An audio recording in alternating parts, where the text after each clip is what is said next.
3 বছরের রিলেশন করে বিয়ের পর এমন একটা দৃশ্য চোখের সামনে দেখবো কল্পনাতেও ভাবিনি। নিজের বর অন্য একটা মেয়ের সাথে এমন ঘনিষ্ঠভাবে দেখবো সত্যি ভাবিনি। নিজের চোখে বিশ্বাস করতে কষ্ট হচ্ছে, যাকে এত ভালোবেসে পরিবারের সবাইকে ছেড়ে চলে এসেছি, সে আমাকে এভাবে ঠকালো। কিন্তু কেন? ও তো বলতো আমাকে অনেক ভালোবাসে। যদি ভালোই বাসে, তাহলে এগুলো কি? সত্যি কি ভালোবাসতো নাকি সব অভিনয়? না, আর ভাবতে পারছি না। আর দাঁড়ালাম না, নিচে নেমে এলাম। কাল আমি আদির জন্য পরিবারের সবাইকে ছেড়ে চলে এসেছি। বাড়িতে সবাইকে আদির কথা বলেছিলাম, কিন্তু কেউ আমাদের মেনে নেয়নি। আমাকে সবাই বলেছে আদি ভালো না, ওকে যেন বিয়ে না করি। কিন্তু আমি ওকে এতটাই ভালোবাসি যে সবার কথায় না মেনে আদির মিথ্যে ভালোবাসার অন্ধ হয়ে গেছিলাম। তাই তো আদির এক কথায় সবাইকে ছেড়ে ওর হাত ধরে চলে আসি। আজ আমরা বিয়ে করেছি, কিন্তু রাতে আমার জন্য এমন একটা সারপ্রাইজ অপেক্ষা করছে, সত্যি ভাবতেই পারিনি। সবার বিরোধিতা করে যার কাছে আসলাম, সে আমাকে এভাবে ঠকালো। কথাগুলো ভেবেই নিজেকে শেষ করে দিতে মন চাইছে। কেন আমি সবার বিরুদ্ধে গিয়ে ওকে বিশ্বাস করলাম? ভালোবাসার মানুষকে অন্য একটা মেয়ের সাথে দেখে বুকের ভেতরটা জ্বলে পড়ে ছারখার হয়ে যাচ্ছে। আজকের এই রাত নিয়ে কতই না স্বপ্ন দেখেছিলাম, শত স্বপ্ন কেন মাটি করে দিল? কি দোষ আমার? কথাগুলো ভাবছি আর কান্না করছি। হঠাৎ চোখ গেল খাটের ঘরের ময়লার ছুরিতে, মনে হচ্ছে গিফট। আমি কাছে গিয়ে ছুরির উপর করে দিলাম, আর সঙ্গে সঙ্গে ভেতর থেকে চিঠি আর গিফটের প্যাকেটগুলো বের হলো, যা দেখে আমার পায়ের নিচ থেকে মাটি সরে গেল। এগুলো তো আমারই দেওয়া। কিছুদিন আগে যখন আমাদের রিলেশনের 3 বছর হয়েছে, তখন দিয়েছি 2টা গিফট। ও একটা গিফটও খুলে দেখেনি। সব তো আমি যেভাবে দিয়েছিলাম সেইভাবেই আছে। যতগুলো চিঠি দিয়েছিলাম সব সেইভাবেই ভাঁজ করা। তার মানে এগুলো খুলেই দেখেনি। যত দেখছি তত মনে হচ্ছে আদি আমাকে একটুও ভালোবাসে না। যদি ভালোবাসতো তাহলে এগুলো এভাবে ফেলে রাখতে পারতো না। তাহলে কি আদি কোনো দিন আমাকে ভালোবাসেনি? ভালো না বাসলে এতদিন এত ভালোবাসি বলতে সেগুলো কি ছিল? 3 বছর কি কম? আমার তো কখনোই মনে হয়নি ও আমাকে ভালোবাসে না। আমার কত কেয়ার করতো, ওই তো আমার পেছনে ঘুরতো। আমি মেনে নিচ্ছিলাম না বলে সুইসাইডও করতে গিয়েছে। সব কি অভিনয় ছিল? ভালো না বাসলে বিয়ে কেন করলো? ওই মেয়েটাকে যদি ভালোবেসে থাকে ওকে বিয়ে করতো, আমায় কেন করলো? বসে কান্না করতে লাগলাম। এর উত্তর দিতে হবে। কেন আমার সাথে এমন করলো? কেন? কি অপরাধের জন্য এমন করেছে? ওকে বলতেই হবে। আমার ভালোবাসা নিয়ে ছিনিমিনি কেন খেললো? হঠাৎ দরজা খুলে ভিতরে কেউ প্রবেশ করলো। আমি চোখ মুছে পেছনে তাকালাম। আদি এসেছে। আমাকে এভাবে দেখে একটু অবাক হলো না, স্বাভাবিকভাবে তাকিয়ে চোখ ফিরিয়ে নিল। কিছু না বলে বাথরুমে চলে গেল। আমি ভেবেছিলাম আমাকে এভাবে নিচে বসে কাঁদতে দেখলে হয়তো কিছু বলবে, কিন্তু ওর স্বাভাবিক চাহনি দেখে মনে হচ্ছে ও এটাই চাইছিল। এটা ভেবে আরো কষ্ট লাগছে, কেন এমন করছে। আমি উঠে দাঁড়ালাম। আদি বাথরুম থেকে ড্রেস চেঞ্জ করে এসেছে। এসে আমার দিকে না তাকিয়ে খাটের দিকে গেল। ও কি শুতে যাচ্ছে মনে হয় আমার সাথে? কোনো কথা বলছে না। আমি নিজে ওর সামনে গিয়ে দাঁড়ালাম। আদি, তুমি কোথায় ছিলে এতক্ষণ? আদি আমার মুখের দিকে তাকিয়ে আমার হাত ধরে সামনে থেকে সরিয়ে দিল। আমি আবার গিয়ে দাঁড়ালাম। কি হলো বলো? আমি তোমাকে কিছু জিজ্ঞেস করছি। কার সাথে ছিলে এতক্ষণ? আমাকে এখানে একা রেখে? তুমি তো আমায় ভালোবাসো, তাহলে কেন এমন করছো? আর আমার দেওয়া চিঠি, গিফট সবকিছু ফেলে দিচ্ছ কেন? তুমি তো বলেছিলে ওইগুলো যত্ন করে রেখেছো। যা খুশি তাই করছি, আর আমি তোমাকে থাক। এখন প্রচন্ড ঘুম পাচ্ছে, সামনে থেকে সরো তো। কি বললে? তোমার ঘুম পাচ্ছে? আর আমি যে কষ্টে মরে যাচ্ছি। কি হয়েছে তোমার? বলো না প্লিজ। তুমি তো আমাকে ভালোবাসো, তাই না? তাহলে এইসব কেন করছো? তোমার জন্য আমি আমার পরিবারের সবাইকে ছেড়ে চলে এসেছি। তো আমি কি করব? আমি কি তোমাকে জোর করেছি নাকি? জোর করবে কেন? আমি তো তোমাকে ভালোবাসি, তাই এসেছি। কিন্তু তুমি কি আমাকে ভালোবাসো? আমার কথায় আদি এমন কথা বলবে আমি সত্যি ভাবিনি। মুখের উপর এই কথাটা বলতে পারলো, কিভাবে বললো? 3 বছর রিলেশন করে যাকে বিশ্বাস করে এখানে এসেছি, তার কাছে এমন কথা শুনে আর দাঁড়িয়ে থাকতে পারলাম না। ঠাস করে নিচে পড়ে গেলাম। তারপর আর কিছুই মনে নেই। জ্ঞান ফিরে নিজেকে অন্ধকার ঘরে পেলাম। ভালো করে বোঝার চেষ্টা করছি আমি কোথায় আছি।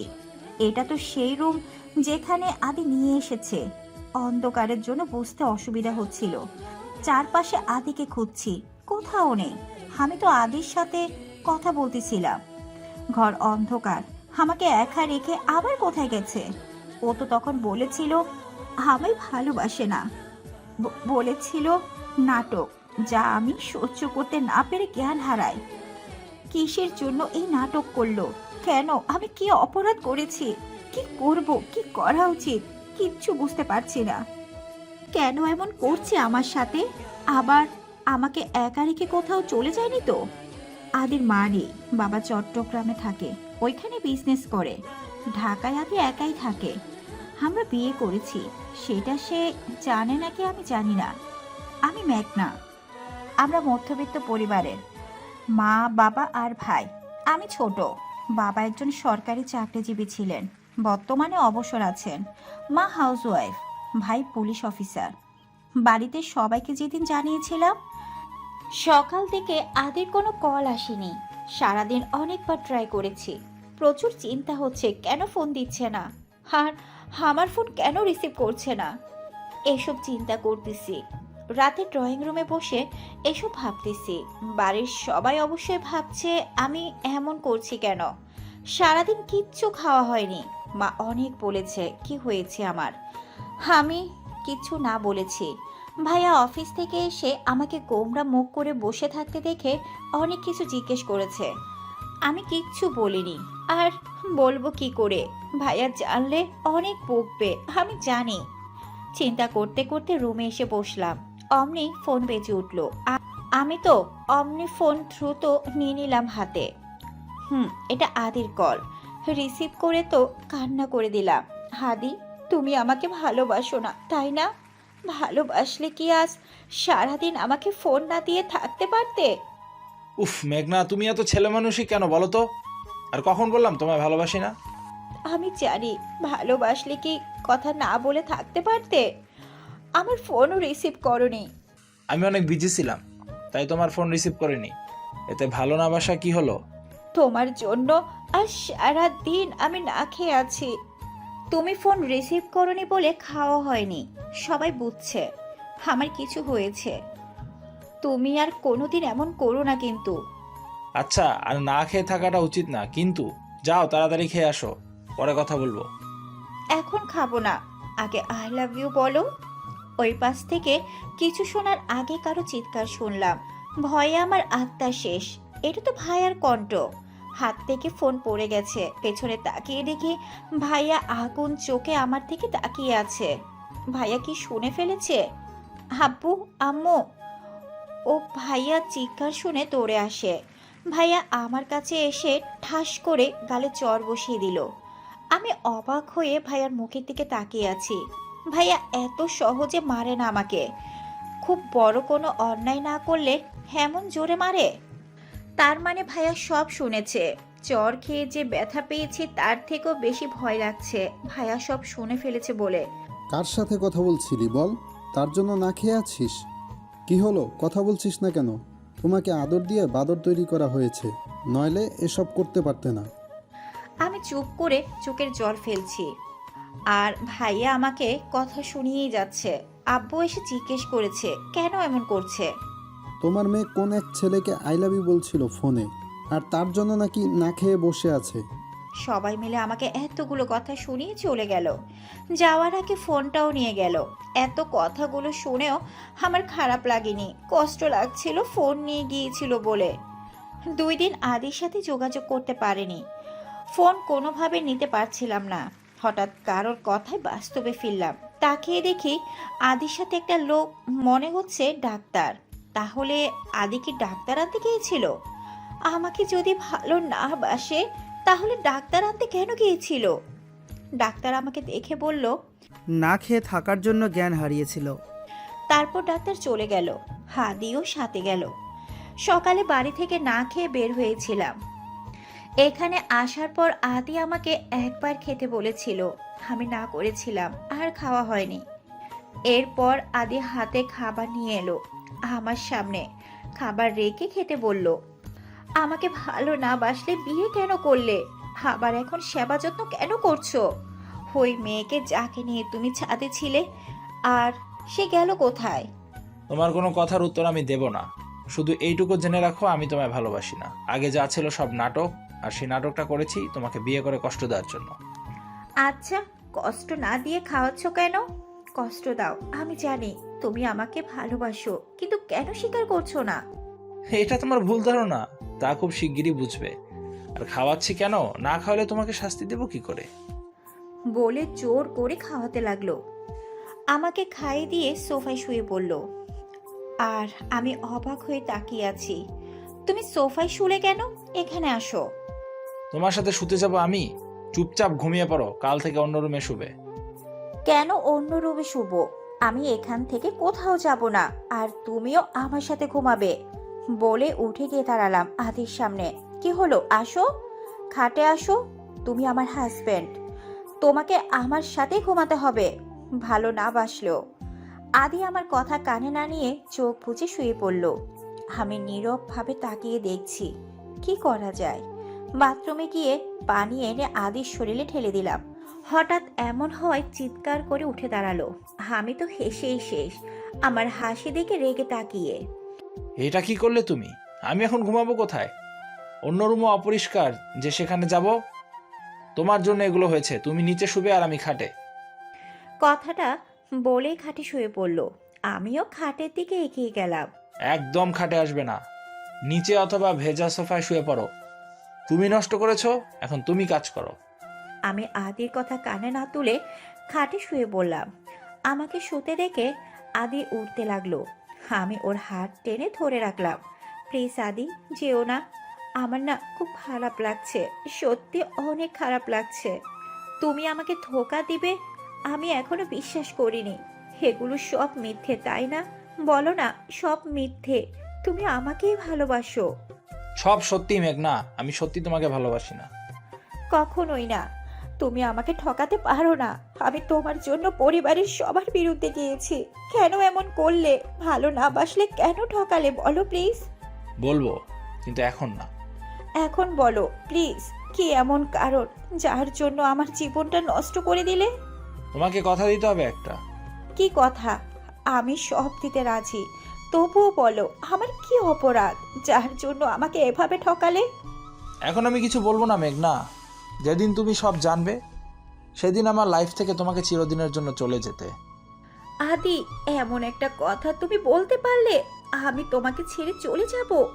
এটা কখনোই না। তোমাকে ছাড়া আমি থাকতে পারবো না। প্লিজ অন্য কিছু বলো। আর আমি কোথায় যাব বলো? বাড়িতে কেউ আমাকে উঠতে দেবে না। এখন তুমি ছাড়া আর কে আছে আমার? তাহলে আমি কিছু বলতেও পারবো না। যেদিন যেতে পারবে সেদিন শুনতে এসো। কথাটা বলেই উঠতে লাগলো। আমার খুব ঘুম পাচ্ছে আদি, আমি একটু ঘুমাতে চাই। এত শখ আমি নিতে পারছি না। তোমার বুকে একটু ঘুমাতে চাই। বলে আদির বুকে মাথা রাখলাম। প্রথমে উঠতে চাইলেও ও পরে আর উঠেনি। আমি কখন ঘুমিয়ে গেছি জানি না। সকালে নিজেকে মনে হচ্ছে কেউ বেঁধে রেখেছে। তাকিয়ে দেখি আদির বুকে আমি, আর সে আমাকে আস্তে পিষ্টে জড়িয়ে ধরে ঘুমাচ্ছে। এটা দেখে মুখে হাসি ফুটে উঠল। কাল তো আমার সাথে শুতেই চাইলো না, আর এখন এভাবে ঘুমাচ্ছে। মাথাটা উঁচু করে মুখের দিকে তাকালাম। কত মায়াবী লাগছে দেখতে। আমি তো এটাই চাইলাম, সকালে ঘুম থেকে আগে আদির মুখ দেখব। তা আমার পূরণ হয়েছে। কিন্তু কি কারণ আছে যার জন্য আমার সাথে আদি এমন করছে? আমাকে জানতেই হবে। কিছুক্ষণ আদির মুখের দিকে তাকিয়ে থেকে ওর কপালে একটা কিস করলাম। সাথে সাথে মনে হলো ভূমিকম্প হলো। আর আমি খাট থেকে নিচে পড়ে গেলাম। কি হলো কিছুই বুঝতে পারলাম না। উফ, মাজায় ব্যথা পেয়েছি। উপরে তাকিয়ে দেখি আদি আমার দিকে আগুন চোখে তাকিয়ে আছে। হঠাৎ এত রাগের কি হলো বুঝলাম না। আমি অবাক নয়নে তাকিয়ে আছি আদির দিকে। রাগ মিশ্রিত চোখে তাকিয়ে আছে। কি হয়েছে আদি, তুমি আমাকে এভাবে ধাক্কা দিলে কেন? তো ধাক্কা দেবো নাকি আদর করবো নাকি কোলে বসিয়ে? তোমার সাহস কি করে হলো আমাকে টাচ করার? মানে কি বলতে চাইছো? তোমাকে আমি টাচ করতে পারবো না? না। কেন? তুমি আমার স্বামী, আমার পুরো অধিকার আছে তোমাকে টাচ করার। আছে, কিন্তু আমি তোমাকে সেই অধিকার দেইনি আর দেব না। আমি অন্য কাউকে ভালোবাসি, কিছুদিন পর তাকে বিয়ে করব। তোমাকে শুধু কষ্ট দেওয়ার জন্য আমি বিয়ে করেছি। খুব তাড়াতাড়ি তোমাকে ডিভোর্স দিয়ে নিশিকে বিয়ে করব। তাই আমায় দেখে দূরে থাকবে। কথাটা বলেই আদি ওয়াশরুমে চলে গেল। আমার দিকে ফিরেও তাকালো না। এতটাই ঘৃণা করে। আর কি বললো? নিশিকে ভালোবাসে? কে এই নিশি? সেদিন রাতে যাকে দেখেছিলাম সেই কি নিশি? এভাবে বলতে পারলো অন্য মেয়েকে ভালোবাসার কথা? আর কি বললো? ডিভোর্স দেবে আমাকে? না, এটা কিছুতেই হতে দিব না। আমি কখনোই ডিভোর্স দেব না। শত অপমান করুক, কষ্ট দিক, আমি আদিকে ছেড়ে কোথাও যাব না। আমাকে খুঁজে বের করতেই হবে কি কারণে এত ঘৃণা আদির মনে আমার জন্য। বাড়ির কথা খুব মনে পড়ছে। মা, বাবা, ভাই সবাই কেমন আছে? সবাই আমাকে হয়তো ঘৃণা করছে, আর ভালোবাসবে না কেউ। সবাইকে পর করে চলে এসেছিলাম। যার হাত ধরে বিশ্বাস করে সেও তো আমাকে কষ্ট দিচ্ছে। হাদি আমাকে বাড়ি থেকে তাড়িয়ে দিলে কোথায় যাব আমি? বাড়িতে যাওয়ারও মুখ নেই। কারোর সামনে যেতে পারবো না। খুব তাড়াতাড়ি সব জানতে হবে। পুরো শরীর ব্যথা হয়ে গেছে, উঠতেও পারছি না। আগে আমি একটু ব্যথা পেলে আদি পাগলের মতো হয়ে যেত, আর এখন নিজেই ব্যথা দিচ্ছে। কেন এত বদলে গেলে তুমি আদি? আবার আগের মতো হয়ে যাও না। কি হলো, এখনো সেখানেই বসে আছো কেন? যাও ফ্রেশ হয়ে রান্না করো, আমি অফিসে যাব। আর একদম নাকা কান্না কাঁদবে না, আমার অসহ্য লাগে এসব। আমার কান্না তোমার কাছে অসহ্য লাগছে? হ্যাঁ। ভালো, ভালো। আর কি যেন বললে? রান্না করতে? তুমি ভালো করে জানো আমি রান্না করতে পারি না। পারো না বললে তো হবে না। আমার এখন খিদে পেয়েছে, যাও তাড়াতাড়ি রান্না করো। দরকার পড়লে অনলাইনে দেখে নাও, তবুও তোমাকেই রান্না করতে হবে।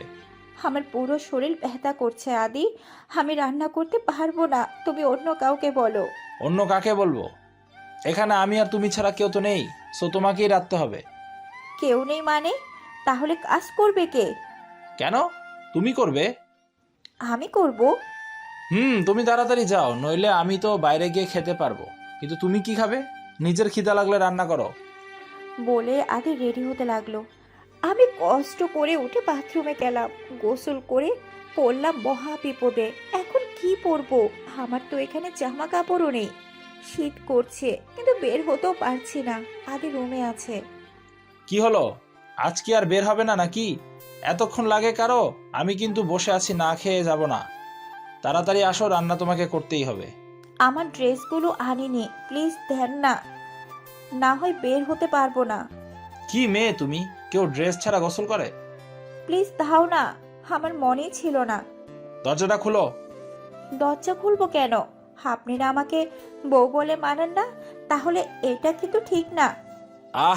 আমার এত তোমাকে দেখার ইচ্ছে নেই। তোমার ড্রেস নেওয়ার জন্য দরজা খুলতে বলেছি। ওহ, দরজা খুলে একটু ফাঁক করে হাত বের করে জামা নিলাম। কিছুক্ষণ পর এত সময় লাগে রান্না করতে? এত অকর্মার ঢেকি, তোমার আগে কাউকে দেখিনি। নিজে রান্না করে খান, তাহলে আমাকে দিয়েছেন কেন রাতে? অনেক কষ্টে রুটি আর ডিম ভাজলাম, জীবনে ফার্স্ট রান্না করলাম। রুটিটা পুড়ে পুড়ে গেছে, কিন্তু রান্না করেছি এই অনেক। হাতে ছ্যাঁকাও খেয়েছি। খাবার নিয়ে হাতের সামনে রাখলাম। অনেক খুশি হয়ে গেলাম, কিন্তু খুশি বেশিক্ষণ থাকলো না। এগুলো কি সব তো পুড়ে গেছে, এসব কি খাওয়া যায়? বলে সব ফেলে দিল। আমি ভেবেছিলাম আমার রান্না যেমনই হোক আদি মজা করে খাবে, কিন্তু আমার সমস্ত বিশ্বাস ভেঙে ফেলে দিল। তারপর চলে গেল। আমি সব আবার উঠিয়ে প্লেটে রাখলাম। চোখের পানি বাদ মানছে না। এত অবহেলা মেনে নেওয়া যায়? খিদে পেয়েছিল, এখন আর খাওয়ারও ইচ্ছে নেই। রুমে এসে শুয়ে পড়লাম। অনেক খারাপ লাগছে। একটু ঘুমানো দরকার। বিকেলের দিকে ঘুম থেকে উঠে এখন আর নড়তেও পারছি না। এত খিদে পেয়েছে যে আমি নড়তেও পারছি না। এমনিতেই আমি খিদে সহ্য করতে পারি না। আর আজ সারাদিন না খেয়ে আছি। কোনো রকম উঠে বাইরে এলাম। সিঁড়ি দিয়ে নামতেও পারছি না, এত দুর্বল লাগছে। মনে হচ্ছে এখনই পড়ে যাব। নিচে গিয়ে পোড়া রুটি আর ডিম নিয়ে বসলাম। একটু ছিঁড়ে মুখে দিলাম। ছি, কি খারাপ হয়েছে খেতে। এগুলো কি খাওয়া যায়? তাও খিদে বেশি পেয়েছে বলে অনেক কষ্টে একটু খেলাম। ফোনও নেই যে আদিকে কল করব। একা একা এখন খারাপ লাগছে। ঘুমিয়েছিলাম বলে এতক্ষণ কোনো রকম লাগেনি। ফোনও নেই যে আদিকে কল করব। একা একা এখন খারাপ লাগছে। ঘুমিয়েছিলাম বলে এতক্ষণ খারাপ লাগেনি। এখন বুঝতে পারছি বাড়িটা কতটা নিস্তব্ধ। দরজা খুলে বাহিরে আসলাম। দারোয়ান আছে একজন, এই ছাড়া আর কেউ নেই। বিকেল হয়েছে বলে সে বাগানে পানি দিচ্ছে। আমি এগিয়ে গেলাম তার সাথে একটু কথা বলার জন্য। আর তো কেউ নেই কথা বলার মতো। বাগানটা সুন্দর, আদি করেছে মনে হয়। সব ধরনের ফুল আছে। দারোয়ান কাকা আমাকে দেখে দৌড়ে এলো, কিন্তু বুঝলাম না এমন দৌড়ে আসার কি আছে। কি হয়েছে কাকা, আপনি দৌড়াদৌড়ি করছেন কেন? আপনি এখানে কেন? কিছু কি হয়েছে? কোনো দরকার থাকলে আমি যেতাম। আপনি কষ্ট করতে গেলেন কেন? এত ব্যস্ত হওয়ার কিচ্ছু নেই, আমি এমনি এসেছি। বাড়িতে কেউ নেই তো, তাই একা একা ভালো লাগছিল না, তাই আপনার সাথে পরিচিতি হতে এলাম। ও আচ্ছা, আর কখনো এভাবে বাইরে আইসেন না। আদি বাবা জানলে আমারে অনেক বকবে। এখন ভিতরে চলে যান। এত ভয় পাচ্ছেন কেন? আর বকবে কেন? আমি তো ঘুরতে এসেছি। সে আর কিছু না বলে চলে গেল। এত ভয় পাওয়ার কি আছে? ঘুরতেই তো এসেছি। দেখলাম সে গেটের কাছে গিয়ে তালা দিল ভালো করে, তারপর আবার গাছে পানি দিতে লাগলো। এখন বুঝলাম ভয়ের কারণ। আদি নিশ্চয়ই বলে গেছে আমি যেন বাড়ি থেকে না বের হই। তার মানে আদি ভেবেছে আমি পালিয়ে যাব। সত্যি কত বোকা আদি, আমি নাকি পালিয়ে যাব। এটা তো কখনোই হবে না। শত কষ্ট দিক, আমি তো এত সহজে যাচ্ছি না। যাকে ভালোবাসি, যার হাত ধরে বাড়ির সবাইকে ছেড়ে এসেছি, সে কেন আমার সাথে এমন করছে? সব না জেনেই চলে যাব? অসম্ভব। কথাগুলো ভেবেই ভিতরে চলে এলাম। রাত 8টা বাজে, এখনো পর্যন্ত আদি বাড়ি আসেনি। এত বড় একটা বাড়িতে আমি একা ভয়ে ভয়ে আছি, কখন আসবে কে জানে। ওর কি একটু চিন্তা হচ্ছে না আমি কিভাবে আছি, কি করছি? এত পাষাণ হয়েছে ও। 9টার দিকে আদি বাড়ি এলো। মনে হয় অনেক পরিশ্রম করেছে, দেখে অনেক টায়ার্ড লাগছে। এসে বাথরুমে গিয়ে গোসল সেরে এলো। তারপর ঠাস করে খাটে শুয়ে পড়লো। আমি ওর মাথার কাছে গিয়ে বসলাম। তারপর মাথা টিপে দিতে লাগলাম। ও আমার হাত নিজের হাতের মধ্যে নিয়ে বিড় করে কি যেন বলতে লাগলো। তারপর হাতটা ওর বুকে চেপে ধরলো। আমি ওর কথা বোঝার জন্য কানটা ওর মুখের কাছে এগিয়ে নিলাম, কিন্তু কিছুই বুঝতে পারছি না। আদি, কি বলছো? আমি তো কিছুই বুঝতে পারছি না। এখন আর কথা বলছে না, মুখের দিকে তাকিয়ে দেখে ঘুমিয়ে গেছে। কি বলছিল আদি? শুধু ধোকা দিয়েছে কেন? এটা বুঝেছি, কে কাকে ধোকা দিয়েছে। খেয়ে এসেছে নাকি কে জানে। নিচে এসে কি করা যায় ভাবছি। পুরো কিচেন ঘুরে নুডলস পেলাম, আমার অনেক পছন্দ। আম্মু যখন রান্না করতে আমি দাঁড়িয়ে থাকতাম আম্মুর পাশে, কারণ ভাইয়ারও নুডলস পছন্দ। খাওয়া নিয়ে ঝগড়া করতাম সব সময় দুজন। আম্মুর রান্না মনে করে নুডলস রাখলাম। একটু খেয়ে দেখলাম ভালো হয়েছে, খাওয়া যাবে। প্লেটে করে রুমে এসে দেখলাম এখনো শুয়ে আছে আদি। আদির কাছে গিয়ে কয়েকবার ডাকলাম, কোনো শব্দ নেই। হাত দিয়ে ধাক্কা দিলাম। এ কি, শরীর এত গরম? ভালো করে মাথা ঘাড় হাত দিয়ে দেখি প্রচন্ড গরম। তার মানে আদির জ্বর এসেছে। এত জ্বর, এখন কি করব? আমি তো কাউকেও চিনি না। এখানকার ডাক্তার বাবু কোথায়? এখন ডাক্তার বাবু কই? আমার জ্বর আসলে আম্মু পানি ভিজিয়ে দিত, আমিও তাই করি, দেখি কাজ হয় নাকি। অনেকক্ষণ দিলাম, কিন্তু কিছুই হচ্ছে না। আদির নাম্বার দিয়ে দারোয়ান কাকাকে ফোন দিলাম, সেও ফোন ধরছে না। কয়েকবার দিয়ে রেখে দিলাম। মনে হয় ঘুমিয়ে পড়েছে। একটু পর কলিং বেল বাজানোর শব্দ পেলাম। এত রাতে আবার কে এলো? দরজার কাছে এসে বললাম, কে? ম্যাডাম, আমি শরীফ, আপনাদের দারোয়ান। আমাকে ফোন দিয়েছিল আদি বাবা। ও হ্যাঁ, আপনি তো আমার ফোন রিসিভ করছিলেন না। দরজা খুললাম। কি হয়েছে ম্যাডাম? এত রাতে ফোন দিয়েছিলেন কেন আদি বাবা? আদি না, আমি দিয়েছিলাম। কি হয়েছে? আদির অনেক জ্বর এসেছে। আমি কি করব ভেবে পাচ্ছি না। আপনি একটু ডাক্তারকে খবর দিতে পারবেন? পারবো। আপনি এত চিন্তা করেন না, আমি আসতেছি। একটু পর শফিক ডাক্তার নিয়ে আসে। 2 দিন জ্বর থাকে আদির। এত কষ্ট হচ্ছিল আমার, উঠতে পারে নাই। আমাকে কিছু বলেও নি। এই 2 দিন আমি ওর সাথেই থেকেছি। দারোয়ান কাকাকে বলে বাইরে থেকে খাবার আনিয়ে খাওয়া হয়েছে। এদিকে মেঘনার বাবা মা মেয়ের চিন্তায় শেষ। আমার মেয়েটা কোথায় চলে গেল? 4 দিন হয়ে গেছে মেয়েটা নিখোঁজ। তুমি যদি মেনে নিতে ওই ছেলেকে, তাহলে আজ মেয়েটা চলে যেত না। কোথায় আছে, কি করছে, কে জানে। ওই মেয়ের জন্য কেঁদে কি হবে? সে কি আমাদের কথা ভেবেছে?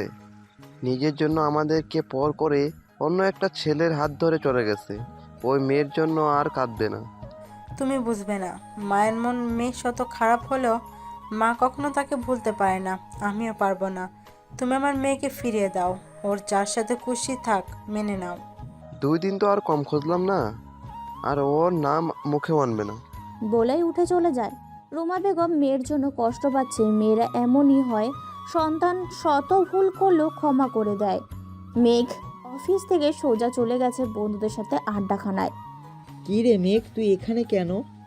বন্ধ ছাড়া তো অফিসে আসিস না, আজ একেবারে অফিস থেকে এখানে চলে এলি?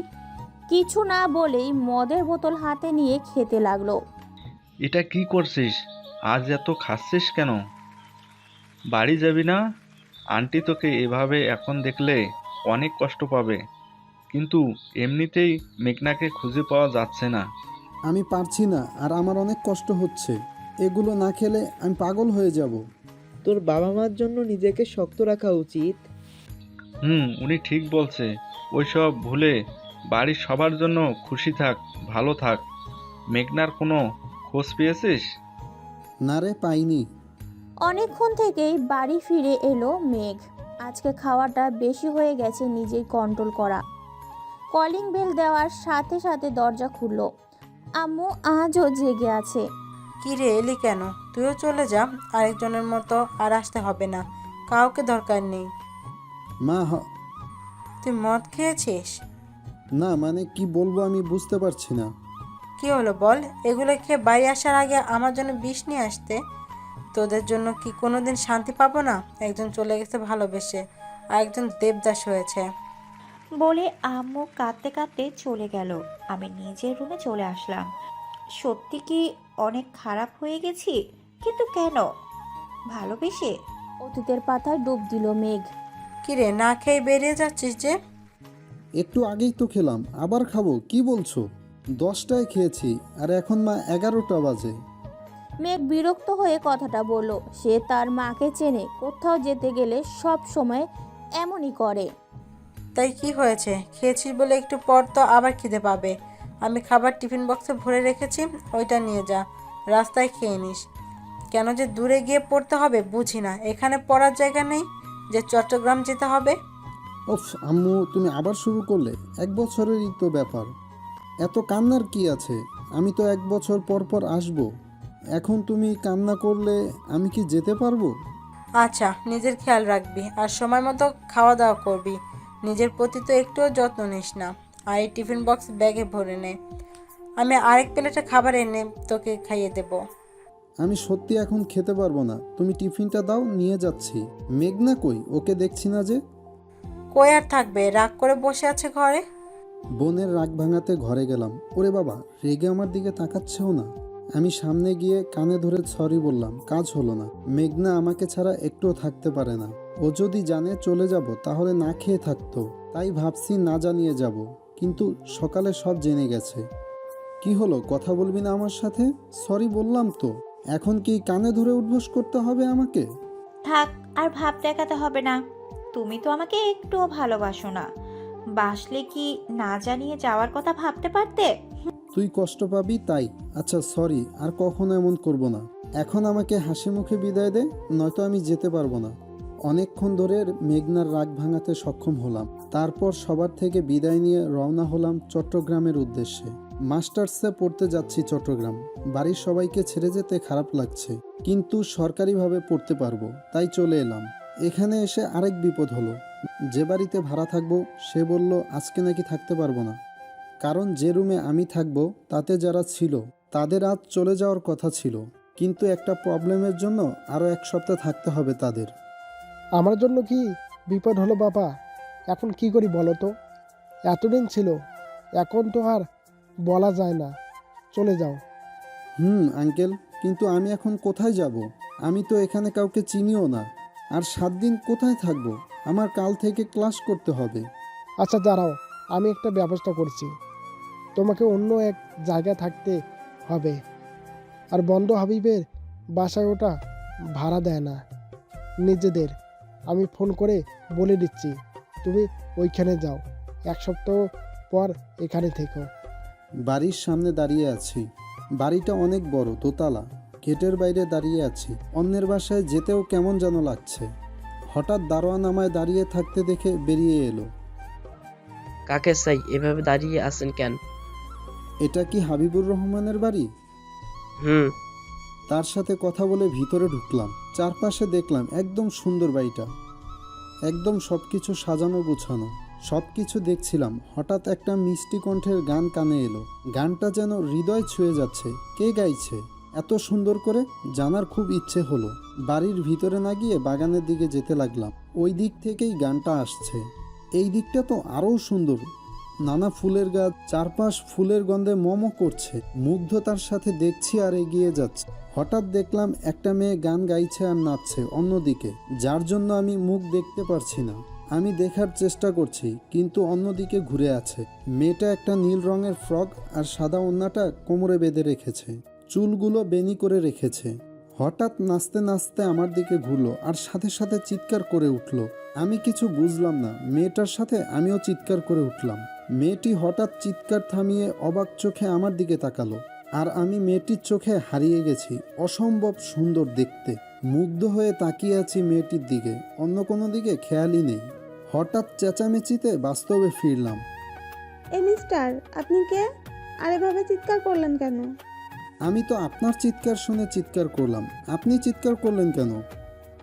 আমি তো আপনাকে দেখে চিৎকার করেছি, কিন্তু আপনার চিৎকারের কারণটা বুঝলাম না। আপনি কে আর এখানে কি করছেন? ওয়েট, আপনি কি এখানে চুরি করতে এসেছেন? হ্যাঁ, ঠিক, আমি শুনেছি। এখন চোররা ভালো পোশাক পরে আসে আমাদেরকে বোকা বানানোর জন্য। মিষ্টি মিষ্টি কথা বলে, তারপর সব কিছু নিয়ে চলে যায়। আপনার আশায় সফল হবে না। আমি আপনাকে চিনে ফেলেছি। আব্বু, আব্বু, কোথায় তোমরা? চোর ধরেছি। এ কোন বিপদে পড়লাম রে বাবা! এই মেয়ে তো অনেক সাংঘাতিক, আমাকে চোর বানিয়ে দিল। আব্বু, আম্মু, হাসিম কাকা, কে কোথায় আছো? তাড়াতাড়ি আসো এদিকে, আমি চোর ধরেছি। বলেই মেয়েটি আমার হাত জাপটে ধরলো। আমি বলছি চোর না, অথচ মেয়েটি আমার কথা কানেই নিচ্ছে না। চিল্লাচিল্লি করে ডেকেই চলেছে। নিরুপায় হয়ে চুপ করে দাঁড়িয়ে আছি। একটা মধ্যবয়সী মহিলা এলো, মনে হয় এর মা, আর সাথে আরেকজন, এনি হয়তো এর বাবা। দৌড়ে আমাদের কাছে এসে দাঁড়ালো। কি হয়েছে অনু? তুই এইভাবে চিল্লাচিল্লি করছিস কেন? আর এই লোকটাকে এভাবে ধরে রেখেছিস কেন? তার মানে মেয়েটার নাম অনু? আম্মু, এমনি চোর আমি ধরেছি।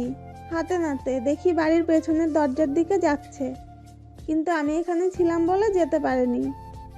আমি চোর না, আর কতবার বলবো? চোরেরা কি স্বীকার করে যে আমি চোর? আচ্ছা, ওকে দেখে তো চোর মনে হচ্ছে না। তোর হয়তো ভুল হচ্ছে অনু।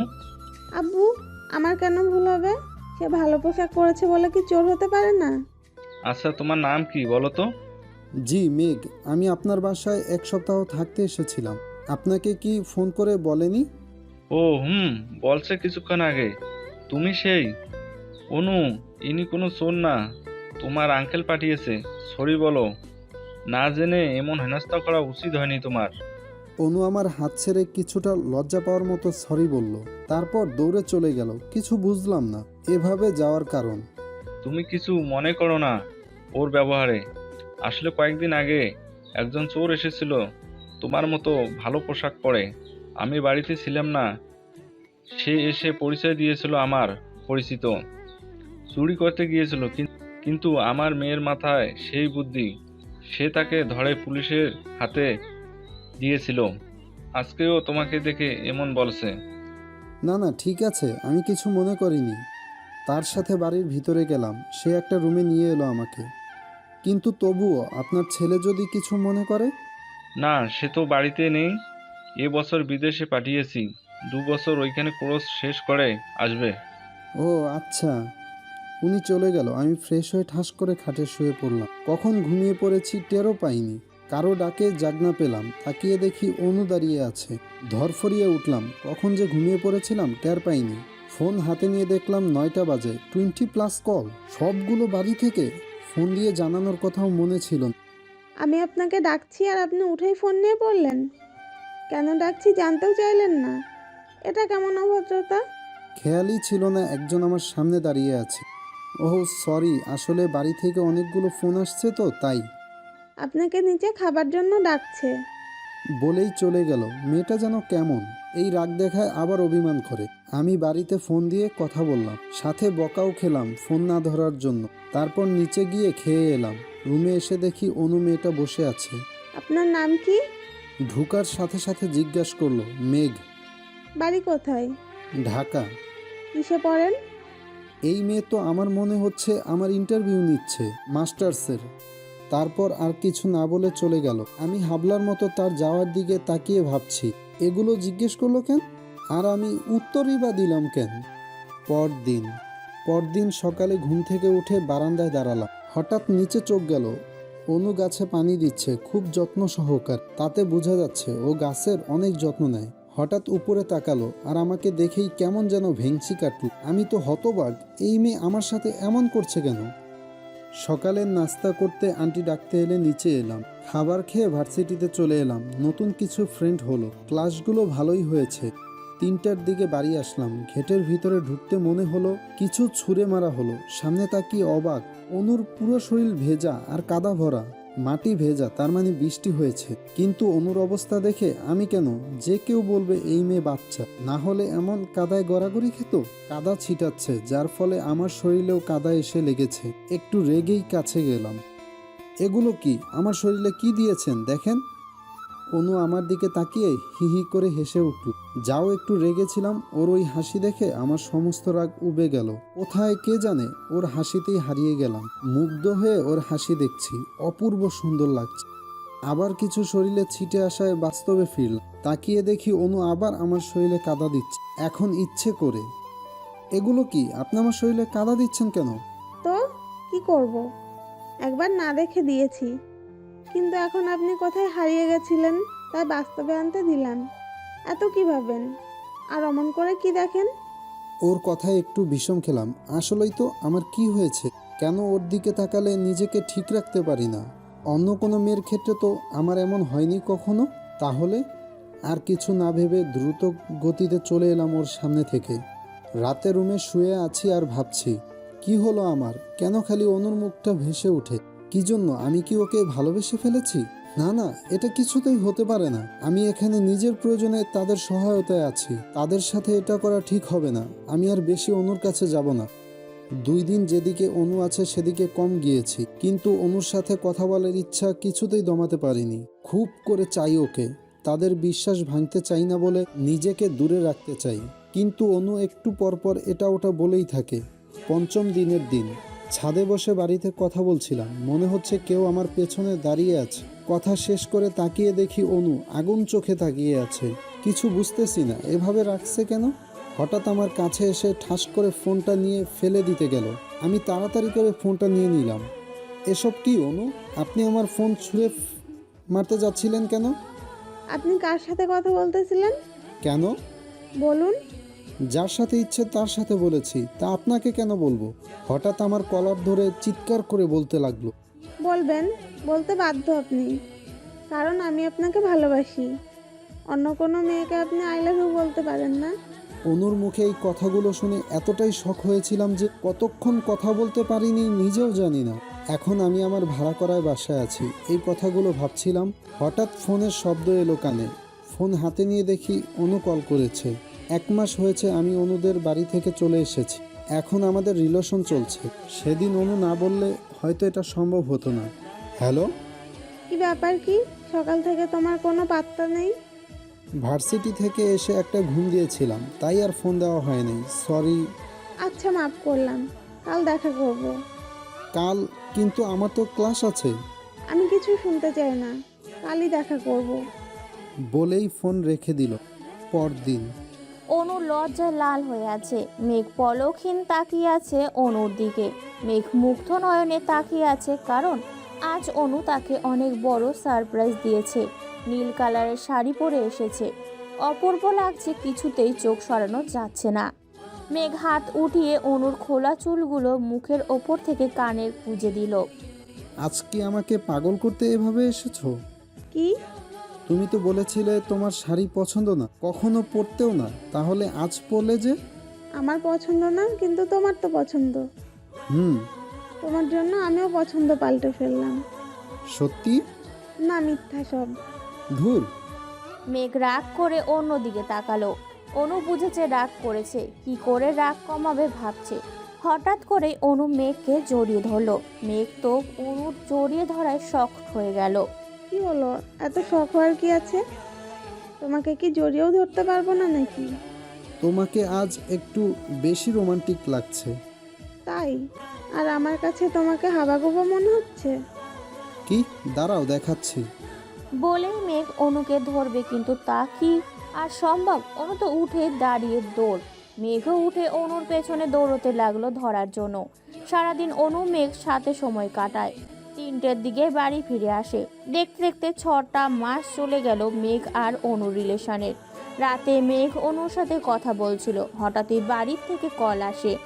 ওয়েটিং কল চালু থাকায় বুঝতে পারে রাত তখন 12টার কাছাকাছি। এত রাতে বাড়ির থেকে ফোন দেখে মেঘ প্রচুর অবাক, সাথে ভয়ও পায়। অনু, ফোন রাখো তো। কেন, কি হয়েছে? তোমার কি আবার ঘুম পাচ্ছে? ঘুম পেলেও আমি ফোন রাখবো না। প্রতিদিন তুমি রাতে 10টা পর্যন্ত কথা বলেই রেখে দাও। আজ সারা রাত কথা বলতে হবে। অনু, বাড়ি থেকে কল আসছে। এত রাতে হঠাৎ বাড়ি থেকে কেন কল এলো? চিন্তা হচ্ছে। ও সরি।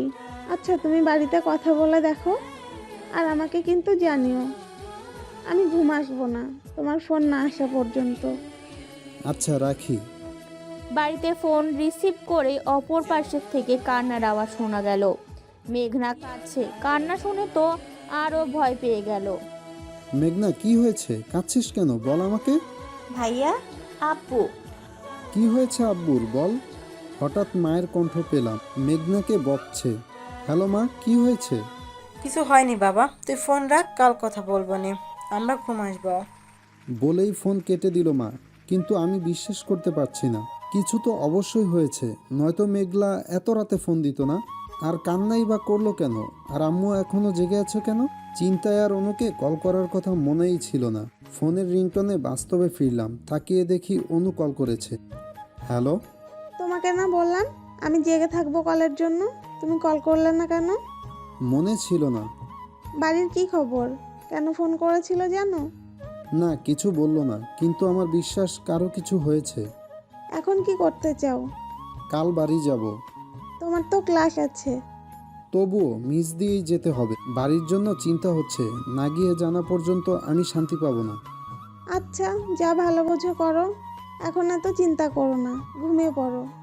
আচ্ছা। মেঘ, তোমাদের বাড়িতে আমাকে নিয়ে যাবে? মানে তুমি যাবে? হুম।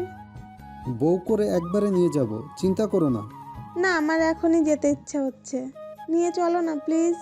তুমি কি আমাকে নিয়ে যেতে ভয় পাচ্ছ? কি বলছো? ভয় পাবো কেন? তাহলে নিয়ে যেতে চাইছো না কেন? তোমার জন্য। আমার জন্য? আমাদের বাড়িতে যেতে হলে তোমাকে থাকতে হবে, কিন্তু তুমি তোমার বাড়িতে কি বলে যাবে? সেটা আমি ভেবেই রেখেছি। তুমি নিয়ে যাবে নাকি তাই বলো। 8-7 বেঁধেই নেমেছো। আচ্ছা, কিন্তু আমার এক্সামের পর। আচ্ছা। আজ মেঘের সাথে যাবে অনু। সকাল থেকে গুজগাছ করছে। মেঘ ঢাকা থেকে নিতে আসবে, ও 1 সপ্তাহ আগে গিয়েছে বাড়ি। আমার তখন বাড়িতে মানাতে পারিনি।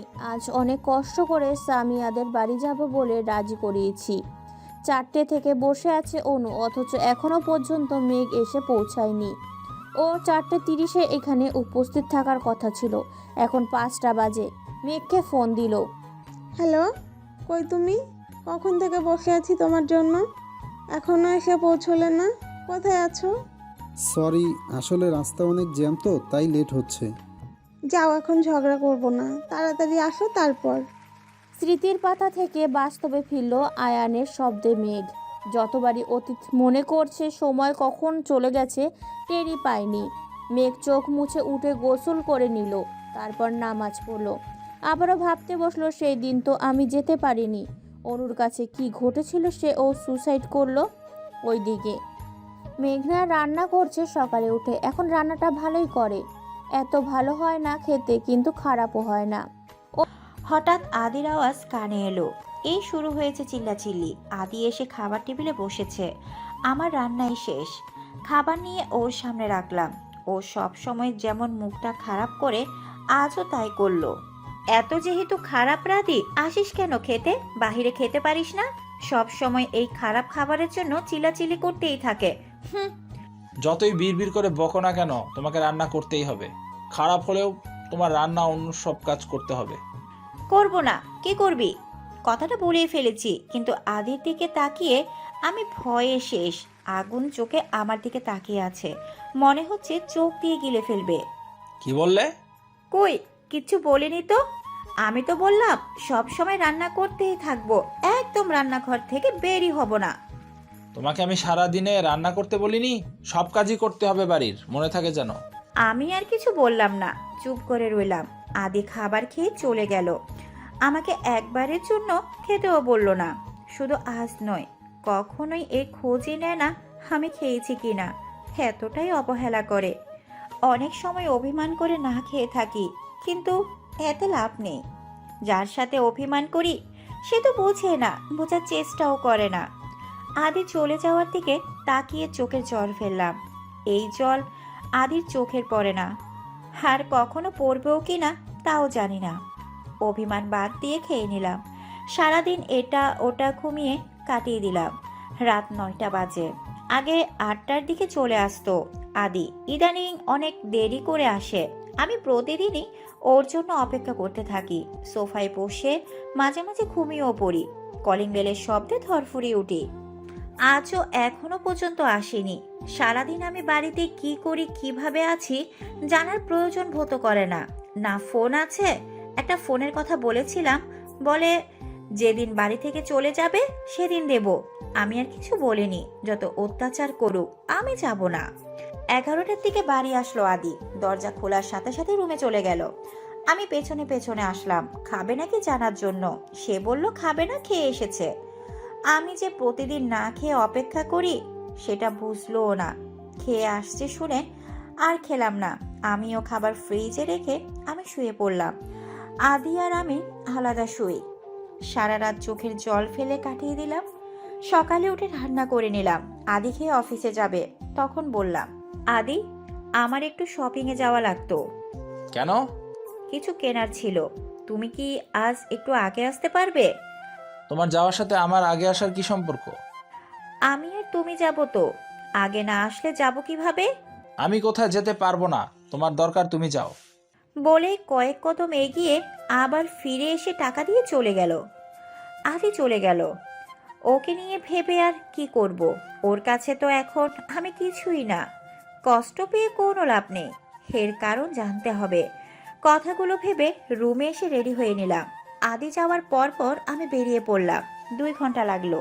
বাড়ি এসে আমি তো অবাক, কারণ দরজা ফাঁকা। আমি তো দরজায় তালা দিয়ে গেছিলাম। দরজা খুললো কে? ভাবতে ভাবতে ভিতরে ঢুকে দেখি আদি ড্রয়িং রুমে মাথা নিচু করে বসে আছে। কেমন জানি চিন্তিত দেখাচ্ছে। পুরো ফর্সা, মুখ লাল হয়ে আছে। চিন্তায় পড়ে গেলাম। আমি তাড়াতাড়ি আদির পাশে গিয়ে দাঁড়ালাম। আদি, কি হয়েছে তোমার? এমন দেখাচ্ছে কেন? আর এই সময় তুমি বাড়িতে কেন? অফিসে যাবে না? এত সময় লাগে কারো? আমি তো ভয় পেয়ে গেলাম, চোখগুলো লাল দেখাচ্ছে। কি হয়েছে আদি তোমার? আব্বুর অ্যাক্সিডেন্ট হয়েছে। বলে বাচ্চাদের মতো পাগলামি করতে লাগলো। এই জন্যই চলে এসেছি। আমি কি বলে সান্ত্বনা দেব বুঝতে পারছি না। আমি আদির পাশে বসলাম। আমি কিছু বলতে যাব তার আগে আদি আমার দিকে ঘুরে জড়িয়ে ধরে বাচ্চাদের মতো কাঁদতে লাগলো। আমার আব্বু ছাড়া আর কেউ নেই মেঘনা। আব্বুর যদি কিছু হয়ে যায় আমি বাঁচতে পারবো না। আব্বুকে কত বলি এখানে চলে আসো, সে রাজি হয় না। এখন আমি কি করব? আমার কিচ্ছু ভালো লাগছে না, নিজেকে অনেক অসহায় লাগছে। আদি নানান কথা বলেই যাচ্ছে। এমন কথা শুনেও হিতাহিত জ্ঞান হারিয়ে ফেলেছি এখন। ওর ওখানে যাওয়া উচিত, কিন্তু ও বুঝে না। আমি অনেক চেষ্টা করে ওকে নিজের থেকে ছাড়িয়ে দাঁড়ালাম। বাবা চট্টগ্রামে থাকে, আমাদের এখন সেখানেই যাওয়া উচিত। সবকিছু গুছিয়ে আদিও নিজেকে অনেকটা স্বাভাবিক করেছে। দুজনে বেরিয়ে পড়লাম। হসপিটালে বসে আছি আধা ঘন্টা হলো। এখানে এসেছি, আদি তো এটা ওটা এনেই দিচ্ছে। বাবার অবস্থা একটু বেশিই খারাপ, বয়স্ক মানুষ, এজন্য প্রবলেম বেশি হয়েছে। অপারেশন করে ডাক্তার জানালো এখন ভালো, কিন্তু অতটাও না। 10টার দিকে আদি আমাকে একটা বাসায় নিয়ে এলো। আমরা সোজা হসপিটালে গিয়েছিলাম। রাতের অন্ধকারে কিছুই বুঝলাম না কোথায় আছি। ভিতরে ঢুকে হা করে তাকিয়ে আছি। এত সুন্দর সাজানো গোছানো বাড়িটা, জাস্ট ওয়াও। চারপাশে তাকিয়ে দেখছি আদি পেছনে পেছনে একটা রুমে এলাম। ভিতরে আদি একটা বড় ছবি দেখেই বুঝলাম এটা আদির রুম। তাহলে এটা আদিদের বাড়ি। আদি এসে ফ্রেশ হয়ে নিল, আমিও ওর পরে ফ্রেশ হলাম। এখন খিদে পেয়েছে, সারাদিন আর কিছু খাওয়াই হয়নি। আদিকে দেখলাম চোখ বুজে শুয়ে আছে। ও তো কিছু খায় না, নিশ্চয়ই খিদে লেগেছে। আমি বেরিয়ে রান্নাঘর খুঁজতে লাগলাম, আর পেয়েও গেলাম। কি রাঁধবো ভাবতে ভাবতে রুটি আর ডিম ভাজলাম তাড়াতাড়ির জন্য। রুমে নিয়ে এলাম খাবার। আদির মনের অবস্থা ভালো নেই। খাবার রুমে নিয়ে এলাম। আদির চোখ তো বন্ধ। ঘুমিয়ে পড়ছো নাকি? আদি, আদি উঠো, খেয়ে নাও। আদি চোখ মেলে তাকালো, কিন্তু খাবে না বলেছে। আমি বারবার বলছি সে খাবে না। জোর করে উঠে বসালাম, তারপর মুখে খাবার ঢুকিয়ে দিলাম। অনেক চোরাচুরি করতে হয়েছে আমাকে, কিন্তু আমি হার মানিনি। বেশি খাওয়াতে না পারলেও অল্প খেয়েছে। আমিও খেয়ে নিয়ে সব গুছিয়ে রাখলাম। আদি তো ওর পাশে আমাকে শুতে দেবে না। এখন শুভ কোথায়? আমি তো এখানে কিছু চিনিও না। নিচে শোয়ার জন্য বিছানা করতে লাগলাম। হঠাৎ আদি আমাকে আটকে বলল ওর সাথে শুতে। কিছু বুঝলাম না, কিন্তু মন থেকে অনেক খুশি হয়েছি। আদি কি আমাকে মেনে নিচ্ছে তাহলে? হয়তো, নইলে ওর সাথে শুতে বলতো না। দাঁড়িয়ে দাঁড়িয়ে কথাগুলো ভাবছিলাম। সব উঠিয়ে উপরে শুতে গেলাম। আমার সব আশায় জল ঢেলে আদি মাঝে একটা কোরবালিশ রেখে অন্যদিকে ঘুরে শুয়ে পড়ল। আমি আর কি করব, আমিও শুয়ে পড়লাম। মাঝরাতে হঠাৎ মনে হচ্ছে কেউ আমার কপালে নরম কিছু দিচ্ছে। কারো কান্নার আওয়াজ, কিছু বলছে। আমার তো ভয় করছে। ঘুমের রেস্টটা ভালো করে কমে এলো। এখন কথা ভালো করে বুঝতে পারছি। এটা তো আদির কণ্ঠ। এত রাতে আদি কি বলছে? আদি অনেক কিছু বলছে। ও চোখের পানি আমার হাতের উপরও পড়ছে। এতে না তাকিয়ে ও বুঝতে পারছি ও কান্নাও করছে। এত কিসের কষ্ট ওর? আর বলছে আমাকে নাকি ভালোবাসে। কিন্তু কেন? কিছু গড়বড় আছে, আমাকে সেটা জানতেই হবে। কেন নিজের সাথে আমাকে কষ্ট দিচ্ছে? কথাগুলো ভাবতে ভাবতে কখন ঘুমিয়ে পড়েছি বুঝতে পারিনি। সকালে ঘুম থেকে উঠে নড়তে পারছি না। কেউ আমাকে আস্তে পিষ্টে বেঁধে রেখেছে। কানে কারোর হার্টবিটের শব্দও আসছে। কিছু বুঝতে পারছি না কি হচ্ছে। আস্তে আস্তে চোখ মেলে তাকালাম। এ তো আদি আমাকে একদম নিজের সাথে জড়িয়ে রেখেছে। বিয়ের প্রথম দিন আর আজ এভাবে ঘুম থেকে উঠে আদিকে এত কাছে দেখে অনেক ভালো লাগছে। এখন আর আমার চিন্তা নেই। আদি যে আমাকে ভালোবাসে সেটা আমি জেনে গেছি। ও আমাকে কষ্ট দেওয়ার জন্য স্বীকার করে না। কত নিষ্পাপ লাগছে দেখতে। একেবারে বাচ্চাদের মতো করে জড়িয়ে আছে। মনে হয় ছেড়ে দিলেই পালিয়ে যাব। আমি ওর মুখে হাত দিয়ে কাছ থেকে দেখছি। কি মনে করে যেন ওর গালে একটা চুমু দিয়ে বসলাম। ও জেগে গেলে বা আর কখনো সুযোগ পাবো না কি, তাই মনের ইচ্ছে পূরণ করে নিলাম। হঠাৎ আদি নড়ে উঠল। আমি সঙ্গে সঙ্গে চোখ বুজে ফেললাম। ও হয়তো ভাবছে আমি ঘুমিয়ে আছি।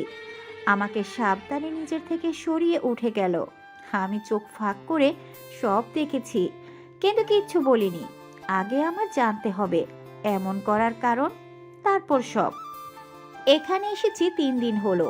আজ বাবাকেও বাড়ি নিয়ে আসা হয়েছে। এখন অনেকটা সুস্থ। আমাকে প্রথমে চিনে না, পরে আদি সব বলেছে। অবাক্যর বিষয়, উনি একটুও রাগ করেনি। এতদিন হলো তাকে না জানিয়ে বিয়ে করেছে, সে কিচ্ছু বলল না। আমি তো ভেবেছি সে হয়তো সব জানে, কিন্তু এখন বুঝলাম কিচ্ছু জানতো না। আদি বিয়ের আগে বলেছিল বাবাকে সব জানিয়েছে, কিন্তু সেটা মিথ্যে ছিল। বাবাকে সকালে নাস্তা খাইয়ে বাড়িটা ঘুরে দেখতে ইচ্ছে হলো। 3 দিন হলো এসেছি, বাড়িটা ঘুরে দেখা হয়নি। হসপিটালে যেতে হয়েছে, বাড়িতে সময়ও কাটেনি। সবার আগে ছাদে চলে গেলাম। ছাদটা অনেক সুন্দর, নানা রকম ফুল দিয়ে ভরা একটা দোলনাও আছে। আমি গিয়ে দোলনায় বসলাম। অনেক সুন্দর তো। এগুলো করেছে কে? আদি কি ফুল পছন্দ করে নাকি? বাগানেও ফুল, ছাদেও ফুল। আদির পছন্দ মনে হয়, কিন্তু ও যে বলেছিল ওর ফুল বেশি পছন্দ না, তাহলে এত ফুল গাছ কেন বনে রেখেছে? চিন্তায় পড়ে গেলাম, কিন্তু কিছুই মাথায় আসছে না। ছাদ থেকে নেমে চোখ পড়ল আদির পাশের রুমে। এই রুমটায় একবারও যাওয়া হয় নাই। একবার ঘুরে আসি ঘরের দিকে, যেতে লাগলাম। দরজা খুলে ঢুকে গেলাম। অন্ধকার। রুমটা লাইট অন করব এমন সময় ঝড়ের গতিতে কেউ হেসকা টান দিয়ে রুমের বাহিরে নিয়ে এলো। আমি তো কিছুই বুঝতে পারলাম না কি হলো। আদি আমাকে রুমে এনে ঠাস করে মেঝেতে ফেলে দিল। পড়ে গিয়ে মাথায় একটু ব্যথাও পেলাম। অবাক হয়ে আদির দিকে তাকিয়ে আছি। তোর সাহস কি করে হলো ওই রুমে ঢুকার? আমি কিছু বুঝতে পারছি না। এত রাগার কি আছে? সামান্য একটা রুমে গিয়েছি বলে। কি হলো, কথা বলছিস না কেন? আর যদি ওই রুমে যেতে দেখি সেই দিনই চলে যাবি বাড়ি ছেড়ে। এমনিতেও আর বেশি দিন থাকতে পারবি না, কারণ খুব শীঘ্রই ডিভোর্স পেপার আমার হাতে চলে আসবে। ডিভোর্সের কথা শুনে তো আমি আটকে উঠলাম। আদি আমাকে ডিভোর্স দিবে?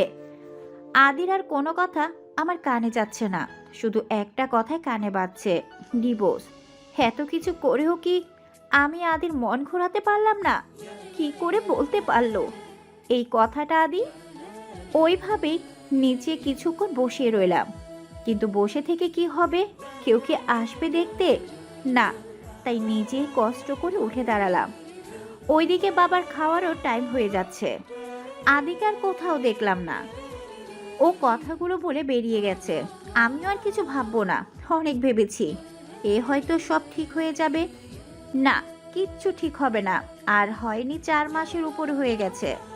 না, কিচ্ছু ঠিক হবে না, আর হয়ওনি। 4 মাসের উপরে হয়ে গেছে। আদির মধ্যে আমি কোনো পরিবর্তনই দেখিনি। এই কয়েকদিন একটু বিশ্বাস ছিল আমাকে ভালোবাসে, কিন্তু তাও মিথ্যে হয়ে গেল। ভালোবাসলে ডিভোর্সের কথা বলতে পারতো না। বাড়ির সবার কথা অনেক মনে পড়ছে, অনেক। একটা ফোনও নেই যে একটু কথা বলবো। বাথরুমে গিয়ে ফ্রেশ হয়ে এলাম। আয়নার সামনে দাঁড়িয়ে আছি, কপালে কেটে গেছে।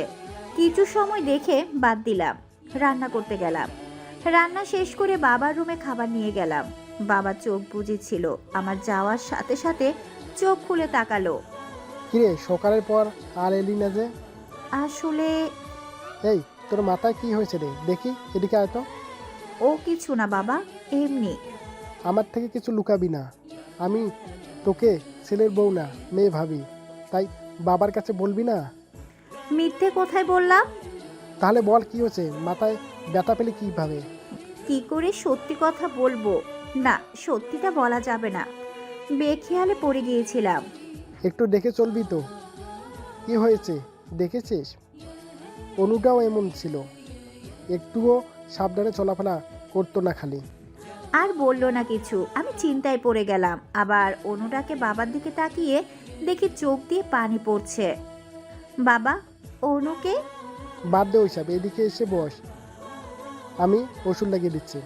তুমি খেয়ে ওষুধ খাও তো, আমি পরে লাগিয়ে নেবনি। আমার কথা শুনলই না, জোর করে ওষুধ লাগিয়ে দিল।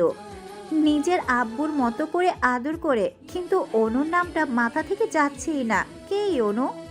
আর আদি বা এমন অদ্ভুত আচরণ করলো কেন? ওই রুমের যাওয়াতে কি আছে?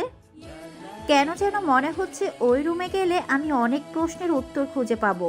ওই রুমে আমাকে যেতেই হবে। কথাগুলো রুমে বসে ভাবছিলাম। কারোর রুমে প্রবেশে বাস্তবে ফিরলাম। তাকিয়ে দেখি আদির চোখ মুখ ফুলে আছে। এসে একবারও আমার দিকে না তাকিয়ে বাথরুমে চলে গেল। আমি একবার তাকিয়ে চোখ ফিরিয়ে নিয়েছি। সব সময় খারাপ ব্যবহার করে, আমি কথা বলি তবুও এবার সব সময় খারাপ ব্যবহার করে, আমি কথা বলি তবুও এবার আর না। থাক তুই তোর মতো। আনকেয়ার ভাব নিয়ে বসে আছি। আদি ফ্রেশ হয়ে এসে খাটের কোণায় বসলো। একবার আমার দিকে তাকায় তো আরেকবার ফোনের দিকে তাকায়। অনেকক্ষণ হয়ে গেল ওইভাবে বসে আছে। আমিও কি করব, টপ করে শুয়ে পড়লাম। এটা হয়তো ভাবিনি আমি এখন শুয়ে পড়ব, কারণ আদি খাওয়ার আগে এভাবেই বসি। আমি খেতে ডাকলে খেতে যায়, আর আজ ডাকছি না। অবাক হয়ে তাকিয়ে আছে। আমি আর উঠিনি, আদিও আর ডাকেনি। মাগরিবের আজান শুনে জাগনা পেলাম। আশেপাশে তাকিয়ে আদিকে দেখতে পেলাম না। পরের দিন আদি সকাল সকাল ঢাকা গেল। ওই অফিসে যেতে হবে কোনো এক দরকারে। আমি তো আর কথাই বলিনি। এই সুযোগে ওই রুমে যেয়ে দেখতে হবে কি আছে। রুমের সামনে দাঁড়িয়ে আছি ব্যর্থতার চোখ দিয়ে, কারণ সামনে তালা ঝুলছে। শিওর আদির কাছে এটা। কি করা যায় এখন? ঢুকবো কি করে? আবার রুমে এসে সব জায়গায় চাবি খুঁজতে লাগলাম। না, কোথাও নাই। আদি সকালে যে শার্ট পরেছিল ওটা সোফায় ছিল। কি মনে করে যেন ওটাতে হাত দিলাম। পকেটে পেয়ে গেলাম চাবিটা। খুশিতে আমার নাচতে মন চাইছে এখন। দ্রুত চাবি নিয়ে ওই রুমেই ঢুকলাম। লাইট অন করে বাচ্চাদের রুমের মতো একদম পুরো রুমে পুতুল দিয়ে ভরা। আমি কি পাবো এখানে? আর রুমটা কার? এই ঘরে আসার জন্য আতি এত রিয়েক্ট করলো কেন? কিছুই মাথায় আসছে না। দেওয়ালে একটা ছবি দেখে অবাক হলো। একটা মেয়ের ছবি। কে এই মেয়ে? আমার মনে হচ্ছে চিনি, কিন্তু কোথায় দেখেছি? কিছুক্ষণ ভেবেই মনে পড়ে গেল এই মেয়ের ছবি তো ভাইয়ার ফোনে দেখেছিলাম। নাম অনু বলেছিল, কিন্তু এখানে এই মেয়ের ছবি কেন? আদির সাথে কি সম্পর্ক তার? একটা ডায়েরি চোখে পড়লো। কৌতূহল হয়ে ডায়েরিটা হাতে নিলাম। অনুর ডায়েরি, কিন্তু এটা এখন পড়া যাবে না। ডায়েরিটা আমি নিয়ে যাই, আবার পরে রেখে যাবনি। হঠাৎ বইয়ের ভিতরে কয়েকটা পেজ দেখতে পেলাম। পেজগুলো বের করে হাতে নিলাম। এটা তো এই ডায়েরির পেজ। এখানে কেন? ছেঁড়া হয়েছে মনে হচ্ছে। আমি ওই পেজগুলো নিয়ে এলাম। রান্না শেষ করে বাবার কাছে গেলাম। এখন বাবা অনেকটাই সুস্থ, হাঁটাচলা করতে পারে। বাবাকে খাইয়ে দিয়ে এলাম। 3টার মতো বাজে। আমিও খেয়ে নিলাম। এখন রুমে বসে আছি। একবার ডায়েরিটা পড়ার কথা ভাবছি তো আরেকবার আদির কথা ভাবছি। এই বুঝি এসে পড়ে। না, আর বসে থাকতে ভালো লাগছে না। উঠে ডায়েরিটা নিয়ে বসলাম।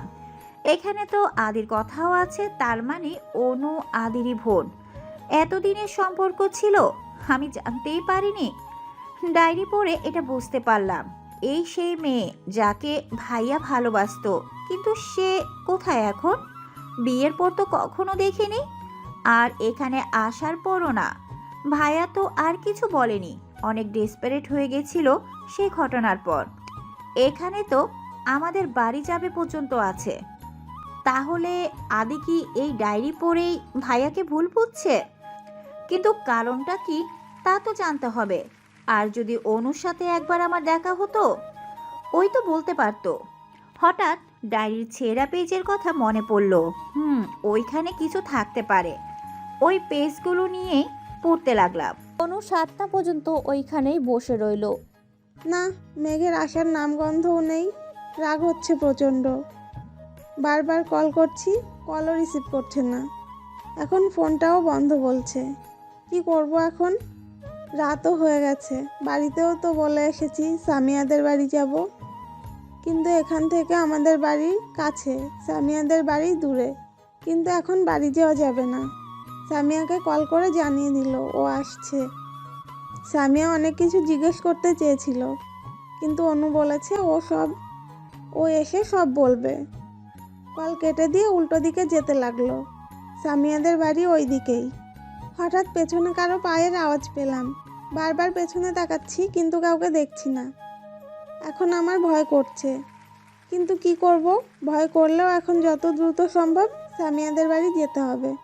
রাস্তাটা পুরো জনশূন্য, কোনো মানুষের আনাগোনা দেখা যাচ্ছে না। যত এগিয়ে যাচ্ছি মানুষও কম দেখছি। আর একটু গেলে অটো স্ট্যান্ড, ওইখানে যেতে পারলে আর চিন্তা নেই। একেবারে সামিয়াদের বাড়ি। ভয়ে ভয়ে এগিয়ে যাচ্ছি। হঠাৎ কেউ পেছন থেকে আমার মুখ চেপে ধরলো, আমার চোখ মুখ বেঁধে দিল। আমি তো ছুটার জন্য ছটফট করছি, কিন্তু ছুটতে পারছি না। আমি কিছু দেখতেই পাচ্ছি না, কারণ আমার চোখ বাঁধা। তারা আমাকে মনে হয় গাড়িতে উঠিয়েছে। কিছু ছেলেদের কণ্ঠ শুনলাম, তারা বাজে কথা বলছে। এখন আমি বুঝতে পারছি এরা খারাপ লোক। আমার সাথে কি খারাপ কিছু করবে? আমি নিজেকে বাঁচাবো কিভাবে? ভয়ে আমার হাত পা ঠান্ডা হয়ে যাচ্ছে। নড়াচড়া করছি, চিৎকার করতে চাইছি, কিন্তু আমার হাত মুখ চোখ সব বাঁধা। কি করব? শেষ রক্ষা আর করতে পারিনি নিজেকে আমি। সেই দিন ওই লোকগুলো আমার সব শেষ করে দিয়েছিল। এইটুকু পরে আর পার পড়ার মতো অবস্থায় নেই মেঘনা। চোখ দিয়ে অঝরে পানি পড়তেই যাচ্ছে। এমন খারাপ কিছু আছে কল্পনাও করেনি, আর পড়েনি ডায়েরি। সামনে নিয়ে ভাবছে সেই দিন ওর ভাইয়া কেন যায়নি। সেদিন মেঘ খুশি মনে বাড়ি থেকে বেরিয়ে যায়, বাড়িতে সবাইকে সব জানিয়ে। সবাই ফ্রি ছিলাম বলে ভাইয়া তার ভালোবাসার কথা জানিয়ে দেয়। সেদিন আমি আর মা তো সেই খুশি, ভাইয়াও খুশি মনে যায়। কিন্তু আমার অপেক্ষা করতে করতে রাত 10টা বেজে যায়, কিন্তু তার কোনো খবরই নেই, ফোনও ধরেও না। সারা রাত পার হয়ে যায়, কোনো খবর আসে না। সবাই চিন্তায় পড়ে যায়। 5টার দিকে একটা ফোন আসে, সেটা ভাইয়ার নাম্বার দেখেই তো আমি আর মা আব্বু খুশি হয়ে ফোন রিসিভ করি, সাথে রেগেও যে সারা রাত কেন যোগাযোগ করলো না। কিন্তু এমন একটা খবর শুনে পায়ের নিচ থেকে আমাদের মাটি সরে যায়। ভাইয়ার অ্যাক্সিডেন্ট হয়েছে। ভাইয়ার অবস্থা অনেক খারাপ থাকে, মাথায় আঘাত পাওয়াতে 1 মাস অসুস্থ থাকে। যখন জ্ঞান ফিরে শুধু একটা নাম বারবার বলে, অনু। হঠাৎ কেউ আমাকে টেনে দাঁড় করিয়ে আমার গালে সজোরে থাপ্পড় বসিয়ে দেয়। আমি ছিটকে নিচে পড়ে আগের ব্যথা পাওয়ার জায়গায় আবার ব্যথা পেয়ে আহ করে উঠি। উপরে তাকিয়ে দেখি আদি অগ্নি দৃষ্টিতে তাকিয়ে আছে। তুই কাজটা ঠিক করিসনি। আমি তোকে বলেছিলাম ওই ঘরে না যেতে, তুই শুনিসনি। তোকে বলেছিলাম যেদিন সব জানবি সেদিন এই বাড়িতে তোর জায়গা হবে না। এখন তুই তো সব জেনেই গেলি, আজই তোকে বাড়ি থেকে চলে যেতে হবে। আদি, কি বলছো এসব? দেখো, তুমি সবটা জানো না, আমার কথা শোনো প্লিজ। আমি কিছু জানতে বা শুনতে চাই না। তুই যে এখন আমাকে মিথ্যা বুঝিয়ে বলবি তোর ভাইয়ের কোনো দোষ নেই, আমি সেটা কিছুতেই বিশ্বাস করব না। আমি কোনো বানানো কথা বলবো না। আদি, আমি তোমার ভুলটা ভাঙাবো, আমার কথাটা তো শোনো। কোনো মিথ্যা কথা শুনতে চাই না। তোর ভাইয়ের জন্য আজ আমার আদরের বোনটা নেই। তোর ভাই আমার বোনকে ঠকিয়েছে, মিথ্যা আশ্বাস দিয়ে নষ্ট করে দিয়েছে, যার জন্য সুইসাইড করতে হয়েছে। যার গায়ে কোনোদিন ফুলের টোকাও লাগতে দেই নাই, তাকে কষ্ট দিয়েছে। কোনোদিন আমি তোদের ক্ষমা করব না। আমার পুরো পরিবার শেষ হয়ে গেছে তোদের জন্য। আমার মাও চলে গেছে মেয়ের শোকে। এর জন্যই তো তোকে পালিয়ে নিয়ে এসে বিয়ে করেছি। তোর পরিবার সবাই আমাকে মেনে নেবে বলেছিল, আমি তাদের সাথে খারাপ ব্যবহার করি, যার জন্য মেনে নেয় না। আমার পরিবারের সব শেষ। এখন তোর পরিবারে কেউ ভালো নেই, কেউ না, সবাই চিন্তিত। তোর বাবা হসপিটালে ভর্তি আছে। আমি আর শুনতে পারছি না, এত কিছু করেছে আদি, আর আমি কিছু বুঝতেই পারলাম না। যেখানে আমার ভাইয়ের কোনো দোষই নেই, তার জন্য এত কিছু। মানছি অনুর সাথে খারাপ হয়েছে, তাই বলে না জেনে আমাদের সাথে। আদি, তুমি অনেক বড় ভুল করেছো। যেই দোষ আমার ভাইয়া করেনি, তার জন্য তুমি এত কিছু করলে। তোমার সব কিছু জানা দরকার। তোর মিথ্যা কথায় ভুলবো না। আমি কোনো ভুল করিনি, ডায়েরি পড়েই সব জানতে পেরেছি। তুমি তোর আর কোনো কথা শুনতে চাই না। ডিভোর্স পেপার আর 1 সপ্তাহ পর আসবে ভেবেছিলাম, সেই দিনই তোকে, কিন্তু না, আজই তোর চলে যেতে হবে। আদি, আমার কথা শোনো, তুমি ভুল করছো। আমি কোনো ভুল করছি না, চল। বলেই আমাকে টেনে নিয়ে যেতে লাগলো। আমি বারবার আমার কথা শুনতে বলছি, কিন্তু আদি কোনো কথাই শুনছে না। আমাকে ভুল ভাঙানোর কোনো সুযোগই দিচ্ছে না। নিজেকে এত অসহায় লাগছে বলে বোঝাতে পারবো না। আমাদের চেঁচামেচির শব্দে বাবার কানেও চলে গেছে। ওইখান থেকে ডেকে যাচ্ছে, সে আসলে হয়তো আদি ছাড়বে, কিন্তু আদি আর কিছু না শুনে দরজার কাছে এনে আমাকে বের করে দিল। আদি প্লিজ এমন করো না, সন্ধ্যা হয়ে গেছে, আমি এখন কোথায় যাব বলো? প্লিজ আমার কথা ভালোভাবে শোনো, তারপরও যদি তোমার বিশ্বাস না হয় কাল আমি নিজেই চলে যাব, কিন্তু আজকে না প্লিজ। না, কিছু শুনবো না, চলে যা তুই যেখানে খুশি। বলে আদি দরজা আটকে দিল। কোথায় যাব, কি করব কিছু বুঝে উঠছি না। ওইখানেই বসে পড়লাম, চিৎকার করে বলতে ইচ্ছে করছে, কেন আদি তুমি আমার কথা শুনলে না? কেন যে দোষ আমরা করিনি সেজন্য শাস্তি পাচ্ছি? একবার যদি আদি আমার কথাগুলো শুনতো ওর ভুল ভাঙতে পারতো। কিন্তু কিছুক্ষণ বসে রইলাম এইভাবে, আদি হয়তো আসবে। এই রাতে আমি কোথায় যাব, কি করব ভেবে 10 মিনিটের মতো হয়ে গেল, তার কোনো খবর নাই। এইদিকে আদি ও মেঘনার দিকে তাকিয়ে ভালো লাগছে না। সামনে যতই বলুক মন থেকে তো সেও ভালোবাসে, কিন্তু বোনের জন্য তা মানে না। এখন মেঘনাকে নিয়ে টেনশন হচ্ছে, আবার বোনের কথা ভেবে নিজেকেও শক্ত করছে। রুমে বসে ভাবছিল কথাগুলো। বাবা এলো, হঠাৎ আমাকে জিজ্ঞেস করলো কি হয়েছে। প্রথম থেকে সব বললাম বাবাকে। সি সি সি, তুই এমন একটা কাজ করবি আমি ভাবতে পারিনি। যদিও সেই ছেলেটার দোষ, কিন্তু তাই বলে মেয়েটাকে কষ্ট দিয়ে তোর কী লাভ হলো? মেঘনার কি দোষ যেখানে একজনের জন্য অন্যজনের সাথে তুই এগুলো কিভাবে করলি? তাহলে তোর আর ওর মধ্যে পার্থক্য করিয়ে রইলো। বাবাকে অনেক বকে চলে গেলাম, কথাগুলো আমার কানে বাজছে। সত্যি কি আমি ভুল করেছি? না, আমি কেন ভুল করব? ওদের জন্য আজ আমার আদরের বোন নেই। কিন্তু যতই বলি মেঘনাকে তো আমি ভালোবাসি, এই সময় ও কোথায় যাবে? মাথা নিচু করে কথাগুলো ভাবছিলাম আমি, হঠাৎ ডায়েরিটা চোখে পড়ল। ডায়েরিটা হাতে নিলাম, এখানে থেকেই তো জেনেছিলাম। হঠাৎ কয়েকটা পেজ হাতে এসে পড়ল, এগুলো তো পড়া হয়নি। আদি পেজগুলো পড়তে লাগলো আর চমকে উঠল। ও কত বড় ভুল করেছে এখন বুঝতে পারছে। 5 বছর পর। আম্মা, ও আম্মা, আব্বু কোথায়? আব্বু তো অফিসে। আজ তো আমার জন্মদিন, আব্বুকে অফিস যেতে মানা করেছিলাম না? জরুরি কাজে গেছে আম্মু, তুমি যাও, রুমে একটু পরই এসে যাবে। আরশি রেগে চলে গেল। এতক্ষণ কথা বলছিল আরিশ আর মেঘনা। আরিশের 4 বছর, আদি আর মেঘনার মেয়ে আরশি। আপনারা হয়তো ভাবছেন ওদের মিল হলো কিভাবে। সেদিন আদি অনেক খুঁজেও আর মেঘনাকে পায় না। নিজের ভুল বুঝতে পারে। আদি ভালো করে না জেনে সে কত বড় অপরাধ করেছে। পরের দিন মেঘনাদের বাড়ি যায় আর সেখানে পায়। সবার কাছে ক্ষমা চায় নিজের ভুলের জন্য। সবাই ক্ষমা করলেও মেঘনা ফিরেও তাকায় না। সবাই অনেক বুঝিয়ে সুঝিয়েও মেঘনাকে রাজি করাতে পারে না। 1 মাস মেঘনা আর আদি কাছে আসে না। আদি অনেক ক্ষমা চায় নিজের এমন ভুল আর কখনো করবে না বলে। অবশেষে মেঘনা মেনে নেয় আদিকে। সে জানতো আদি ফিরে আসবে। মেঘনা তার করা ভুলের জন্য নিজের ভালোবাসার মানুষকে বেশি দিন ফিরিয়ে দিতে পারবে না, কারণ সে সত্যি ভালোবেসেছিল আর এখনও বাসে, তাই ফিরে এসেছিল।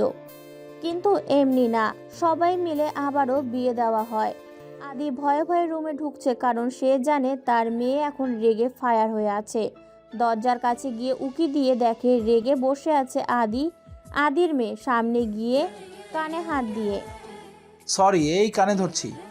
আদি কানে হাত দিতে আরশি একবার তাকিয়ে রাগীভাবে অন্যদিকে ঘুরে গেল। কি হলো? আমার আম্মুটাকে আমার সাথে কথা বলবে না? না। সরি বললাম তো, অনেক দরকার ছিল, নাহলে কি আমি যেতাম? তোমার কোনো কথাই আমি শুনবো না। আচ্ছা, তাহলে এই গিফটটা নিয়ে চলে যাই। কেউ তো আমাকে ভালোই বাসে না, গিফট আর কাকে দেব? আদি চলে যেতে নিলে আরশি দৌড়ে এসে গিফট চাইতে লাগে। আমি জানতাম গিফটের কথা বললেই ওনার রাগ ভাঙবে। আমাদের বাড়ি থেকে সবাই আসে, ভালো করে কেটে যায় অনুষ্ঠানটা। রাতে আরশি ঘুমিয়ে পড়েছে। আমি জানালা দিয়ে বাহিরে তাকিয়ে আছি। হঠাৎ পেছনে কেউ জড়িয়ে ধরলো। আমি জানি এটা কে। আমি ওইভাবে রইলাম। তুমি কি আমাকে এখনো মন থেকে ক্ষমা করতে পারো নাই মেঘনা? হঠাৎ এই কথা? জানি না কেন জানি মনে হলো কথাটা সত্যি করে বলবে। ভালোবাসি তোমায়, সে আগের মতোই, কিন্তু ওই মুহূর্তের কথা মনে পড়লে। প্লিজ মনে করো না ওসব। আদি আমাকেও ওর দিকে ঘুরিয়ে কপালে একটা চুমু দিল।